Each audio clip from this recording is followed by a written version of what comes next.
Hey everyone and welcome back to the channel. I hope you all guys are doing amazing as always, and it's me Joe as always, and today I want to talk about the darkest Nicolas Cage movie.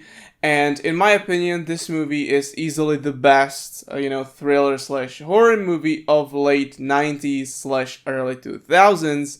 And the movie that I want to talk about today is called 8 millimeters. Now, this movie is absolutely awesome. Let me tell you something about the story, so let's get right into it. So the movie is about a private detective, right? And he gets a call from this old lady, right? She lives in a mansion, she's very rich, and her husband recently passed away.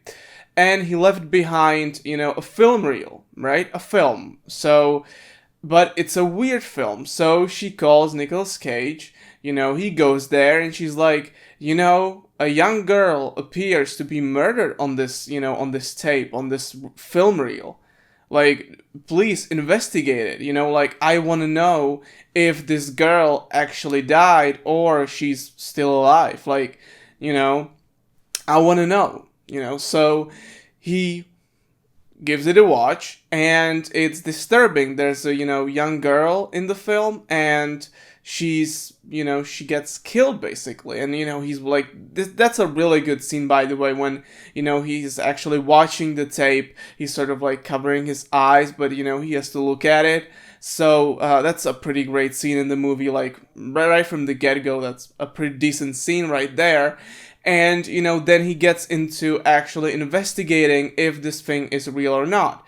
And well, he finds out eventually, and that's not even a spoiler, I guess, that the girl, the tape is real, and that the girl in the tape, she actually died, right?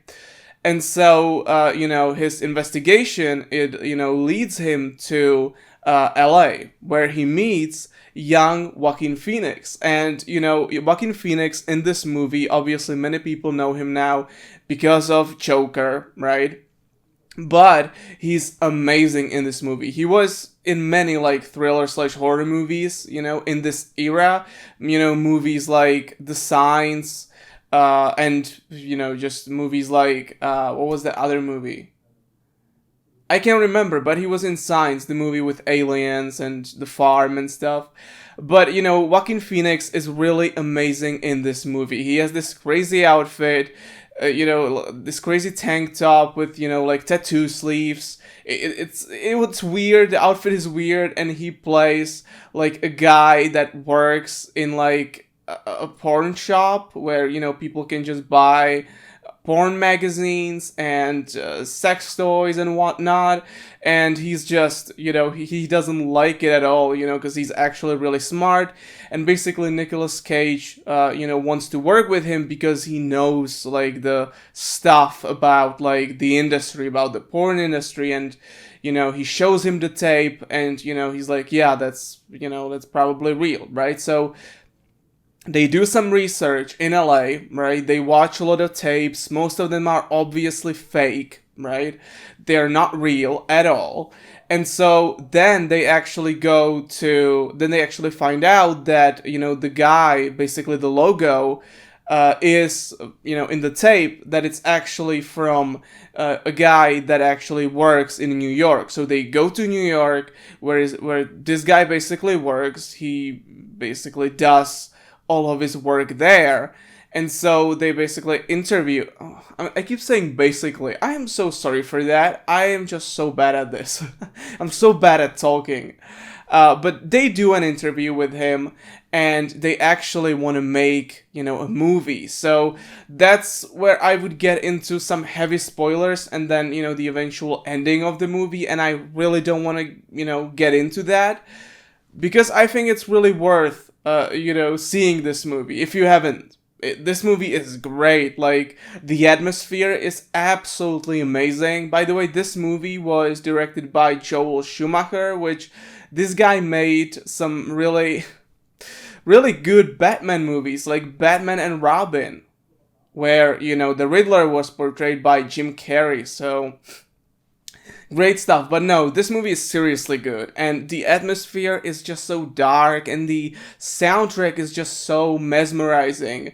So yeah, this movie is basically about a snuff film, right? And they have to find out who made this snuff film, like what kind of people made this snuff film. There's this guy that they eventually find out that his working name is Machete, and he's a frequent actor in these kind of movies. So there's a lot of stuff like this in the movie, and it's just all so entertaining to watch. You might say that the movie is a little outdated by now, especially with how, everything is now on the internet and whatnot. But I still think that this movie is relevant today. And it still has like a lot of things in it that are just so entertaining and interesting, and Nicolas Cage is just flawless in this movie. So is Joaquin Phoenix. So yeah, this is the movie called 8mm. I think that it's currently streaming on Netflix, so you can watch it there. And it's such a good movie, man. I love it, and I think you love it too if you like, dark thrillers, if you like, sort of weird movies. 8mm is just so good, and I love it. By the way, my mom, when this movie came out, she actually, saw it with my uncle and my dad. They went to see the movie, and she was so scared, and she was, talking. Talking about this one time, she said that she was just so scared by the movie. So, obviously I am, much younger than my mom, which makes sense. So, I wasn't able, to see it back in the day, but, goddamn, it's such a good movie, and I highly recommend to watch it. So, yeah, guys, this was my video, talking about 8mm. I really do recommend watching it, and it's really entertaining, and it's great. And it's the best Nicolas Cage movie, in my opinion. So, that's it for today. Thank you so much for watching. I'll see you next time. Take care, and bye.